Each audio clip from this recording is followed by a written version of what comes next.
I'm Hadley, and I grew up in Atlanta, Georgia, in a family that looked like it stepped out of a glossy magazine.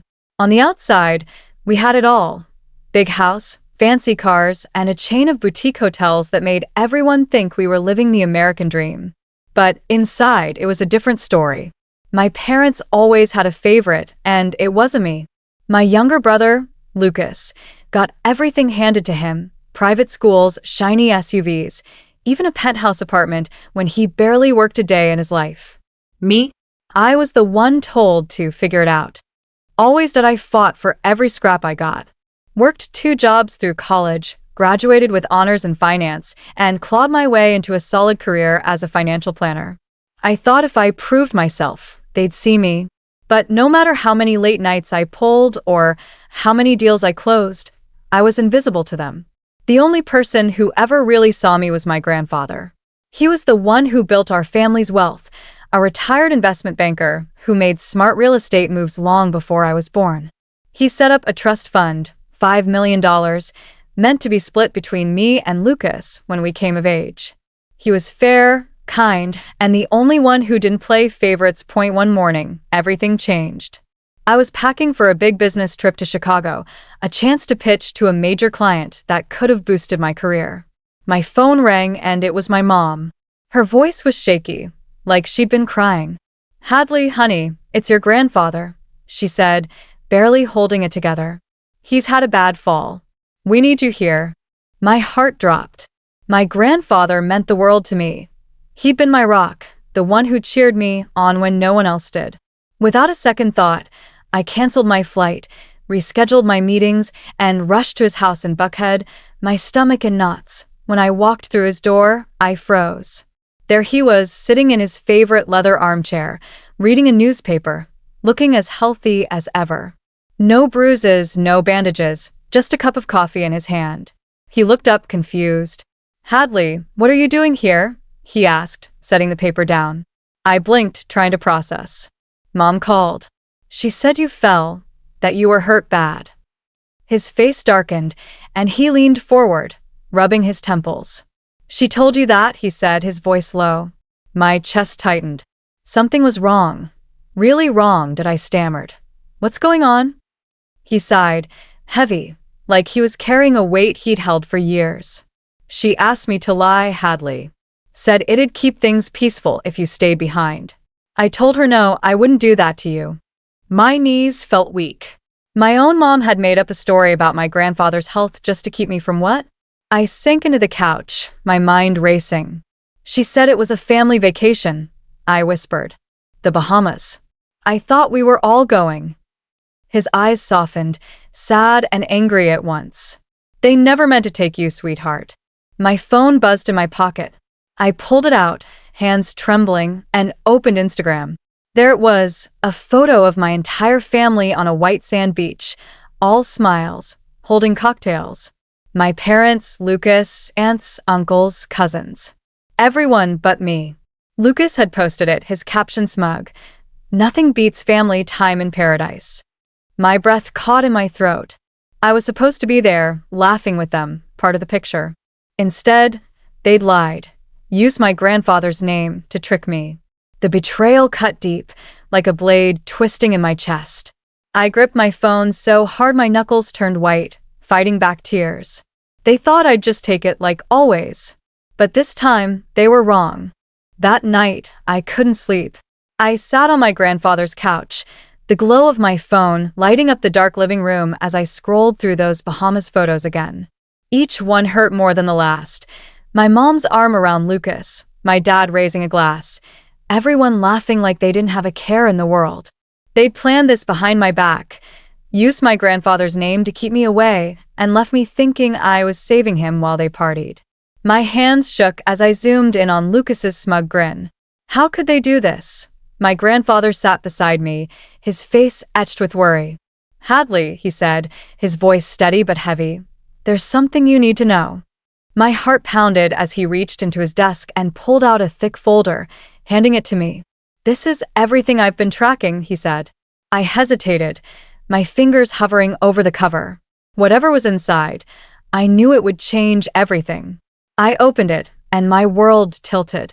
Bank statements, trust fund reports, legal documents, pages and pages of proof that my parents had been stealing from me for years. They were supposed to split the trust fund between you and Lucas, he said, his voice tight. But they took your share bit by bit. I scanned the papers, my eyes catching on transactions. $50,000 for Lucas's private school, $100,000 for his sports car, more for his failed startup ideas. My money. The trust fund was worth $5 million, meant for both of us, but they'd funneled nearly all of it to him. I felt like I couldn't breathe. All those years I'd worked late nights, saved every penny, while they handed Lucas my future like it was nothing. There's more, my grandfather said, his voice dropping. They're planning to give the hotel chain to Lucas. Your dad's finalizing the paperwork now. I stared at him, my mind reeling. The Harris Hotels, our family's pride, the business I dreamed of helping run one day, was supposed to be shared. They're cutting me out completely? I asked, my voice barely a whisper. He nodded, his jaw tight. I gave your dad control years ago, thinking he'd do right by you both. I was wrong. The room spun. I thought of every time I'd stayed late at work, every client I'd won, every sacrifice I'd made to prove I was worthy of this family. And they'd been planning to erase me all along. My grandfather's hand found mine, grounding me. You don't have to let this happen, Hadley, he said.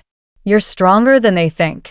A spark ignited in my chest, not just anger, but something sharper, colder, determination. They thought I'd stay quiet, like I always had. But I was done being their doormat. I called my Aunt Julia, the one family member who'd always had my back. She'd walked away from the family business years ago, fed up with my parents' shady dealings.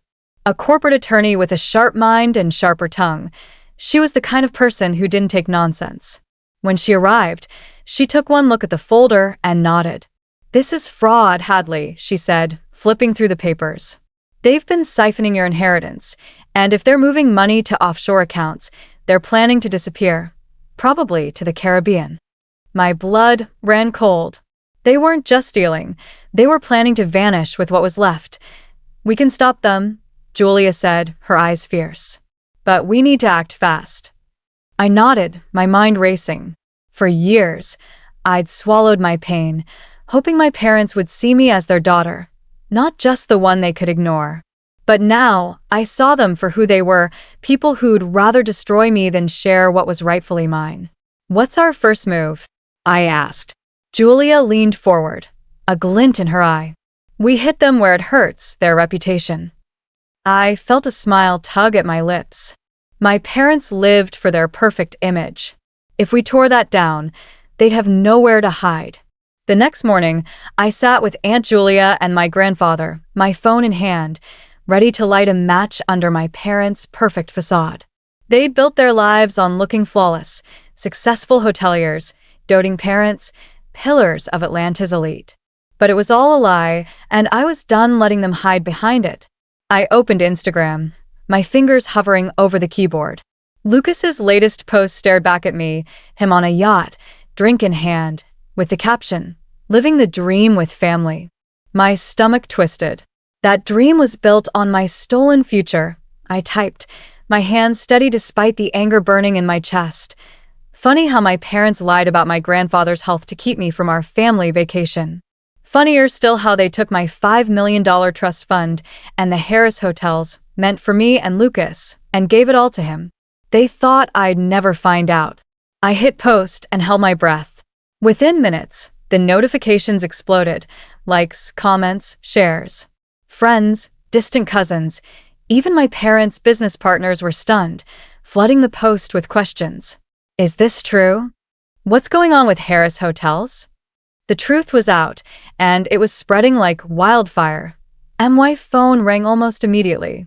Lucas's name flashed on the screen. Hadley, what the hell? He hissed, his voice low, like he was hiding. Take that post down. You're making Mom and Dad look awful.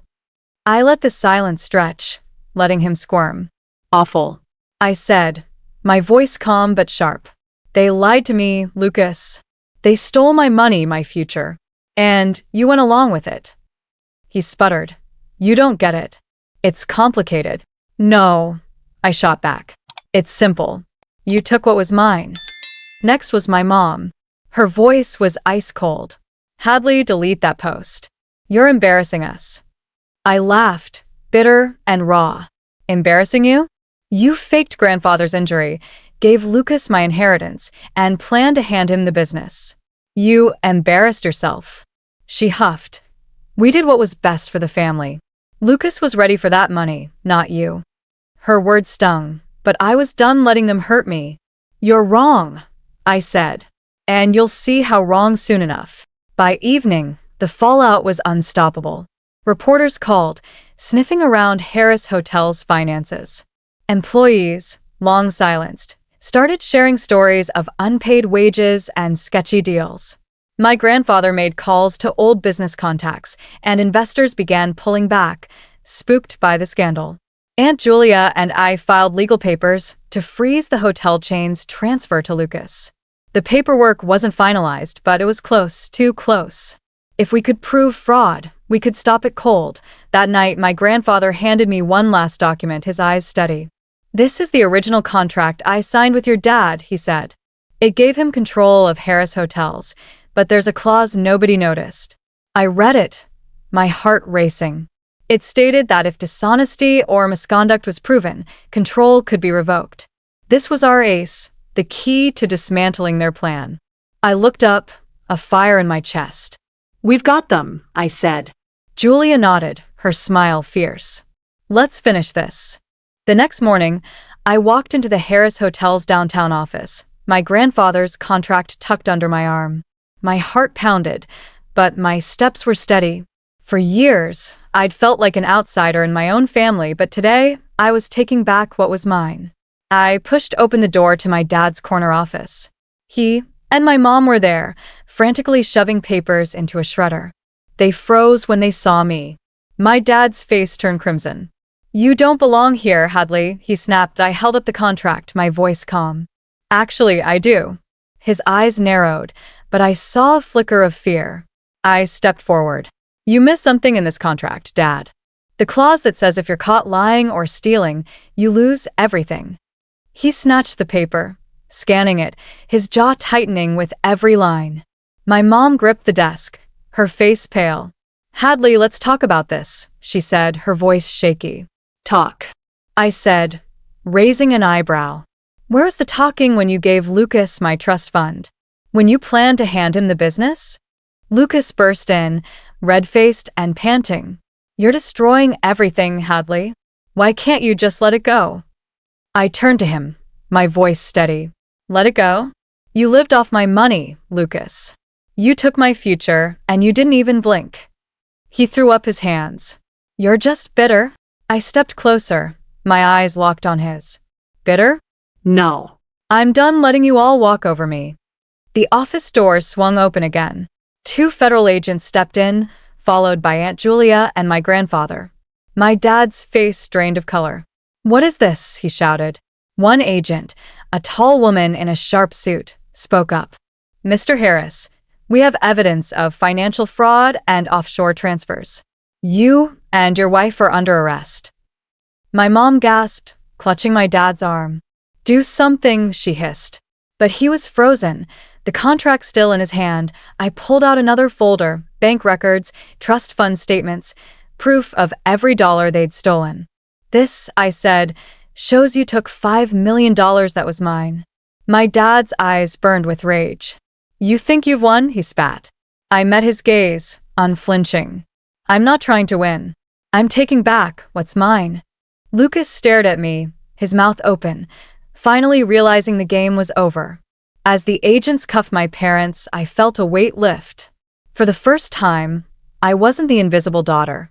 I was the one in control. The weeks that followed were a blur, but they changed everything. The court case was swift. Aunt Julia presented the evidence like a master, laying out every lie, every stolen dollar. The judge ruled the hotel chain transfer to Lucas was fraudulent, null, and void. My parents' attempt to rewrite the family legacy collapsed, and the court did something I never expected. It awarded me full ownership of Harris Hotels. The business I'd been excluded from, The one they tried to steal was mine. My parents faced prison for financial fraud. Lucas, without their money or influence, was left scrambling. He sent me a text, a half-hearted apology, trying to worm his way back. I didn't respond. Some betrayals cut too deep, and I was done carrying the weight of his entitlement. My grandfather pushed for the trust fund's recovery, but most of the $5 million was gone, funneled into Lucas's life or hidden offshore. Still, the hotels were worth more, not just in money, but in what they represented. A chance to build something honest. Taking over wasn't easy. My dad had left a mess, shady deals, unpaid staff, and a toxic culture. I walked into Harris Hotel's headquarters one morning, not as the overlooked daughter, but as the owner. Employees who'd once avoided my gaze now met it with cautious hope. I got to work, paying back wages, setting up a scholarship fund for workers' kids, and opening the books for transparency. Slowly, trust grew. The hotel started to feel like a place where people wanted to work, not just had to point. One evening, I sat with my grandfather on the rooftop of our flagship hotel, the Atlanta skyline sparkling below. He sipped his coffee, a quiet smile on his face. "You know," he said, "I always knew you had it in you." I tilted my head. "What's that?" He leaned back, his eyes warm. "The strength to turn their lies into your truth." I laughed softly, the weight of years of doubt lifting. He was right. They tried to break me, to erase me, but all they did was show me what I was capable of. I wasn't just surviving their betrayal. I was thriving. To everyone who's followed this story, thank you. You've walked with me through the hurt, the fight, and the moment I took back my life. If this hit you, if it made you feel the sting of betrayal or the fire of fighting back, hit that subscribe button and join us. Every story we share is about facing the truth, reclaiming what's yours, and building something better. Keep carving your own path, and I'll see you at the top.